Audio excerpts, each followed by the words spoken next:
Hi hello welcome to Shravana health tips. నేను మీ శ్రావణి. ప్రెగ్నెన్సీలో immunisation ఎప్పుడు తీసుకోవాలి అనేది తెలుసుకోవడానికి డాక్టర్ శైలజ మేడంతో ఉన్నాము. నమస్తే మేడం. హాయ్, నేను డాక్టర్ శైలజ, గైనకాలజిస్ట్ని from life spring hospital Kukatpally branch. So ఈరోజు మనం ప్రెగ్నెన్సీలో ఏమేమి వ్యాక్సిన్స్ తీసుకోవాలి, ఎప్పుడు తీసుకోవాలో దాని గురించి డిస్కస్ చేద్దాం. అసలు ప్రెగ్నెన్సీలో వ్యాక్సినేషన్ అనేది ఎందుకు తీసుకోవాలి మేడం? సో ప్రెగ్నెన్సీలో వ్యాక్సిన్స్ అంటే ఇమ్యునైజేషన్ ఎందుకు తీసుకోవాలి అంటే బికాస్ మదర్కి 9 months ప్రెగ్నెన్సీ పీరియడ్లో she can have some infections కానీ రావచ్చు. సో న్యూ బార్న్ బేబీకి కొన్ని ప్యాసివ్ ఇమ్యూనిటీ ఇవ్వడానికి మనం ప్రెగ్నెన్సీలో వ్యాక్సిన్స్ ఇస్తాం. సో ఈ వ్యాక్సిన్స్ అనేది మాయ ద్వారా బేబీకి పాస్ అయ్యి బేబీకి ప్యాసివ్ ఇమ్యూనిటీ ఇస్తుంది అనమాట. సో అందుకని కొన్ని వ్యాక్సిన్స్ ఉంటాయి ప్రెగ్నెన్సీ ఇచ్చేటివి. ఆ వ్యాక్సిన్ తెలుసుకుందాం ఈరోజు. ఇమ్యూనిటీ అంటే ఏంటి మేడం? అవి ఎన్ని రకాలు ఉంటాయి? సో ఇమ్యూనిటీ అనేది 2 రకాలు. It can be innate immunity are acquired immunity. Innate immunity అంటే బై బర్త్ నుంచి వచ్చే ఇమ్యూనిటీని ఇన్నేట్ ఇమ్యూనిటీ అంటాం. అక్వైర్డ్ అంటే మనకి లైఫ్ టైంలో వచ్చే ఇమ్యూనిటీని అక్వైర్డ్ ఇమ్యూనిటీ అంటాం.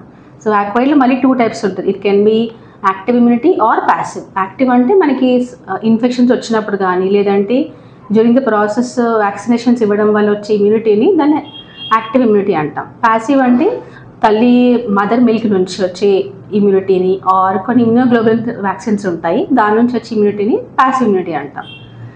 అండ్ వ్యాక్సిన్స్కి వచ్చేటప్పటికి they have 2 types of vaccines, live vaccines and non live vaccines.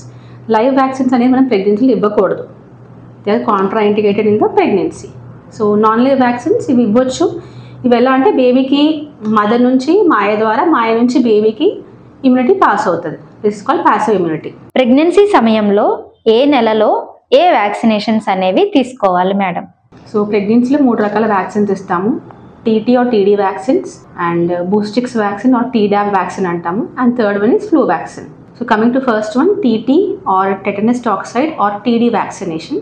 So ఇనీషియల్గా ప్రీవియస్గా మనకి ఇండియన్ గైడ్లైన్స్ ప్రకారం కూడా వ్యాక్సినేషన్ షెడ్యూల్ ప్రకారం ప్రెగ్నెన్సీలో ఆఫ్టర్ 12 weeks తర్వాత టీటీ వ్యాక్సిన్ ఇచ్చేవాళ్ళు. ఇది ఫస్ట్ డోస్ ఇచ్చాక 4 weeks తర్వాత సెకండ్ డోస్ ఇస్తున్నాం. సో ఇప్పుడు దీని ప్లేస్లో టీటీ బదులు టీడీ కల్పిస్తున్నారు. టెటానస్ అండ్ డిప్తీరియా కలిపి టీడీ వ్యాక్సిన్ లాగా ఇస్తున్నాము. సో 12 weeks ఒకటి, మళ్ళీ 4 weeks గ్యాప్ ఇచ్చి మళ్ళీ సెకండ్ డోస్ ఆర్ 4th monthలో ఒకటి, మళ్ళీ 5th monthలో ఒకటి ఇలాగైనా ఇవ్వచ్చు. సో ఇది ఎలా అంటే నార్మల్గా ఇప్పుడు గవర్నమెంట్ అన్ని హాస్పిటల్స్లో ఆశా వర్కర్స్ ఆర్ అంగన్వాడీస్లో వాళ్ళు వచ్చి నేమ్ రిజిస్టర్ చేసుకొని టీడీ వ్యాక్సిన్ ఇస్తున్నారు. And the second vaccine is flu vaccine are influenza vaccine అంటాము. సో ఈ వ్యాక్సిన్ ఎట్లాగా అంటే ఎనీ ట్రైమిస్టర్ అంటే ఏ మంత్లో అయినా ఇవ్వచ్చు. కానీ ఫస్ట్ 12 weeksలో we tell not to take any other medication. So అందుకని 12 weeks తర్వాత ఎప్పుడైనా తీసుకోవచ్చు. ఈ వ్యాక్సిన్ ఎందుకు అంటే దగ్గు, జలుబు, జ్వరం అలాంటి ఫ్లూ సిమ్టమ్స్ రాకుండా, ఎక్కువగా ఇన్ఫెక్ట్ అవ్వకుండా, లంగ్స్లోకి ఇన్ఫెక్షన్ రాకుండా ఉండడానికి ఫ్లూ వ్యాక్సిన్ ఇస్తాం. ఇది కూడా మోస్ట్లీ అక్టోబర్ నుంచి జనవరి టైంలో ఎక్కువ ఛాన్స్ ఉంటుంది కాబట్టి so we advise to take in those period. మిగతా టైంలో కూడా తీసుకోవచ్చు, కానీ ఇది ఇయర్లీ వన్స్ ఇచ్చే వ్యాక్సిన్. సో ఇప్పుడు ఒకసారి ప్రెగ్నెన్సీలో తీసుకుంటే the vaccine has immunity for the patient for 1 year. So ఇప్పుడు తీసుకుంటే బేబీకి 6 months దాకా ఆర్ టిల్ డెలివరీ బేబీకి ఆ 1 year మొత్తం కూడా బేబీకి మనకి ఇమ్యూనిటీ ఉంటుంది అనమాట. So preferably we advise to take after 12 weeks or 27-28 weeksకి కూడా తీసుకోవచ్చు. And third vaccine is Tdap or Boostrix vaccine. So Tdap vaccine 27 weeks నుంచి 36 weeks, మ్యాక్సిమం 34-36 weeks వరకు కూడా ఇవ్వచ్చు. ఇది last 3 months before delivery, 3 months ముందు, లాస్ట్ 3 monthsలో ఇస్తాము. ఎందుకు అంటే బేబీకి కూడా ఇమ్యూనిటీ పాస్ అవుతుంది, బేబీ కూడా వూపింగ్ కాఫ్ ఛాన్సెస్ తక్కువగా ఉంటుందని ఈ వ్యాక్సిన్ ఇవ్వడం జరుగుతుంది. ప్రెగ్నెన్సీ సమయంలో రెగ్యులర్గా తీసుకునే ఈ 3 వ్యాక్సినేషన్స్ కాకుండా మరేమైనా వ్యాక్సినేషన్స్ తీసుకోవచ్చా? సో ఇవి 3 బేసిక్గా మనం ఇచ్చే వ్యాక్సిన్స్. ఇవి కాకుండా కొన్ని స్పెషల్ వ్యాక్సిన్స్ ఉంటాయి.